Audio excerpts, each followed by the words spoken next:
Assalamualaikum warahmatullahi wabarakatuh. Kemarin kan saya udah bikin story itu ya. Kenapa saya nggak bisa bikin video atau upload?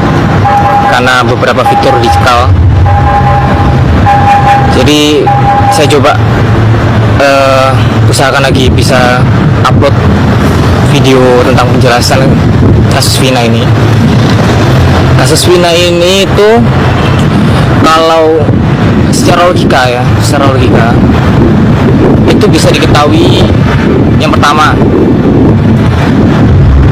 Pak itu Rudiana ya, karena dia selaku ayahnya Eki, dia sebagai korban. Itu yang pertama ya. Yang kedua itu dari dua geng motor, saya sebutkan aja nih ya, XTC sama Monreker ya. Jawabannya itu ada di mereka.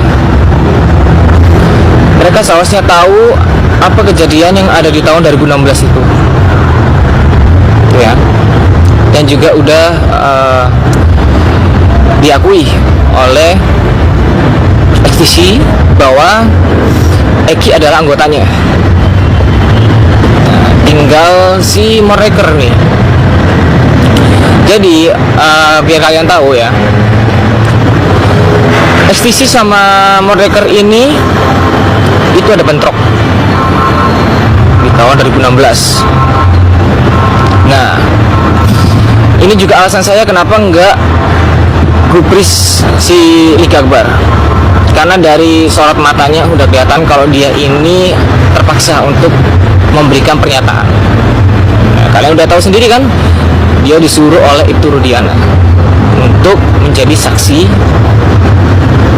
yang dipaksa, sedangkan dia tidak tahu kejadian sebenarnya gimana.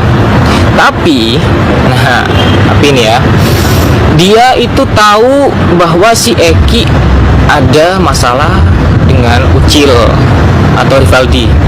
Dia udah ditangkap, udah dipenjara. Nah, dan informasi terbaru bahwa beberapa terpidana yang udah tertangkap ini lapasnya dipisah-pisah. Nah, dipisah-pisah nih ya. Kalau kalian ingin tahu Ucil yang mana itu, saya udah juga upload di Instagram ya. Ada Peggy juga itu, yang klarifikasi katanya semuanya pinjem semua tuh ya. Dia juga deket sama XTC. Dan banyak orang-orang Jawa Barat dan terutama di Cirebon itu bilang dia itu di geng motor paling beringas tuh. Dan apakah ini ada hubungan dengan bandar narkoba? Saya jawab ada. Kalau kalian ingin tahu, kalian bisa search tuh kasus narkoba yang ada di Aceh Tamiang. Tuh, kalian lihat. Jadi bosnya itu udah ketangkap. Nah, yang sekarang merajalela ini itu anak buah dari bos bubuk ini. Jadi berawal dari anak buah ya, terus dia akhirnya bergerak sendiri. Saya herannya gini, kenapa kok polisi nggak nangkep semua gitu loh, sampai ini ada sisa dari bos-bos narkoba tuh ya. Jaringannya juga Malaysia antara Indonesia, dan bapak itu Rudiana itu yang mengurusnya tuh. Kalau kalian tahu di bandar narkoba ini yang di kasusnya Vina sama Eki ini, itu banyak bintang-bintang yang ada di dalam sana tuh.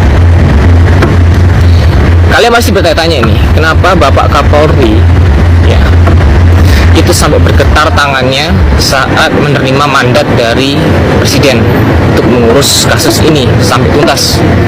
Karena lawannya itu banyak tuh, dan kelas kakap.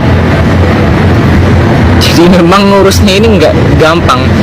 Tapi kalau ini sekalinya keungkap, semua masalah-masalah itu pasti ketemu nanti, dan bakal banyak kasus-kasus yang terungkap ya.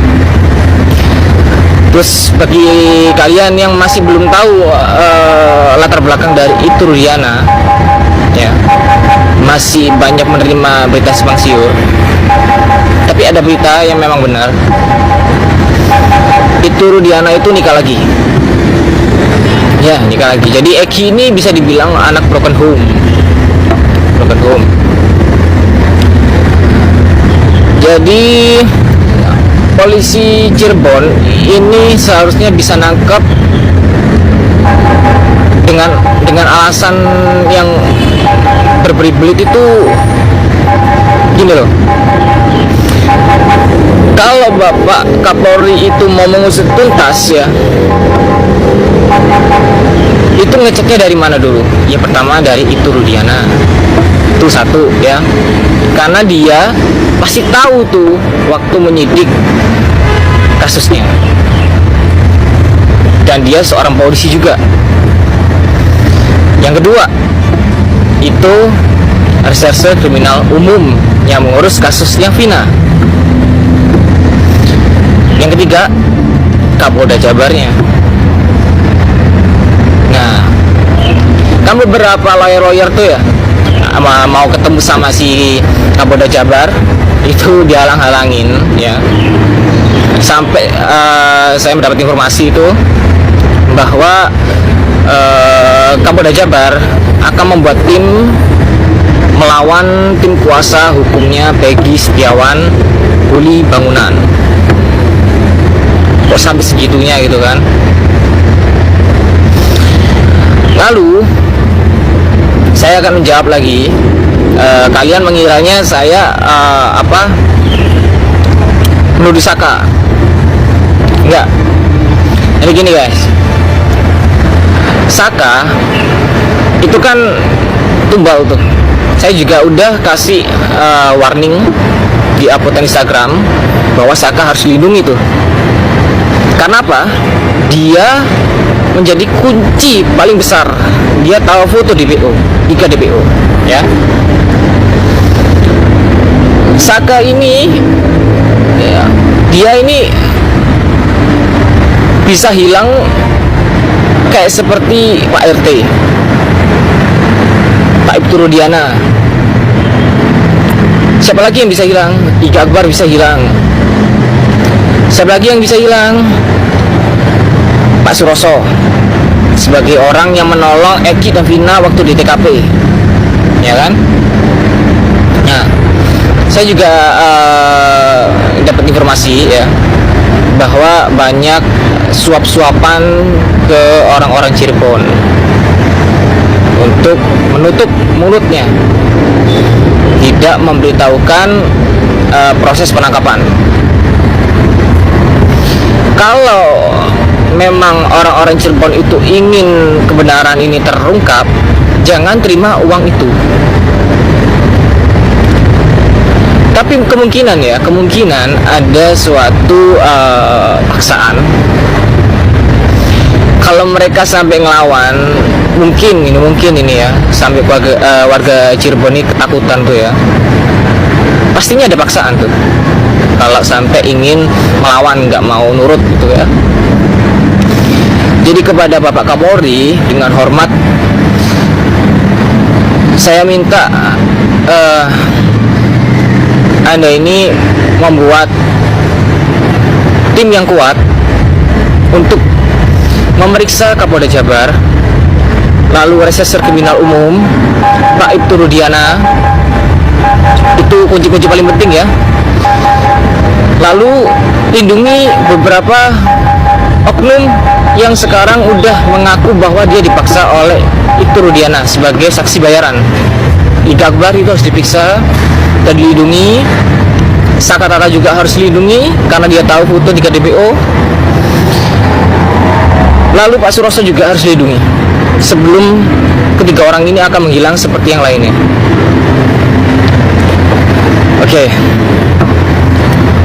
Lalu yang terakhir ini ada banyak sebenarnya, banyak informasi saya kategorikan A1 ya, tidak bisa saya publish.